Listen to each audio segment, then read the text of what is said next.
जगदलपुर आम बाहर विशाखापाटना को ट्रेन रे कारण तापर दिन था आमर बस जहाँकि तमिलनाडु वेलोर आमको पहुँचेबार था। या पूर्वर किसी बस दुर्घटना शुणी आम मन भय उठी जे बस एत लंबा जर्नी किसी असुविधा हेनी तो किंतु बस को देखला सब भय दूर हो जाता। से सबू किसी सुविधा थिला। बस मझे मिडिल इमरजेंसी डोर थिला।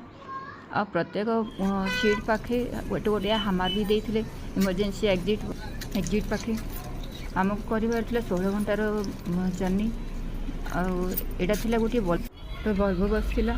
आए सब सुविधा रही है ब्लैंकेट पिलो वाटर बॉटल सब सुविधा गुड़ाक दि जाइए।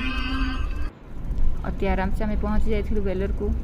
वेलोर पहुँचा पर आमको कॉल आसाला वेलोर किसी परिचय लोक आमको नेबाक आसी जाते। आम बाहर ऑटोरे आमर रहा जगह आमको देखार था सीएमसी पाखे कौन सी गोटे भल होटेल तो आम पहुँची जाइलु गोटे भल होटेल रे। Thank you. नेक्स्ट पार्ट रे देखिए आम सीएमसी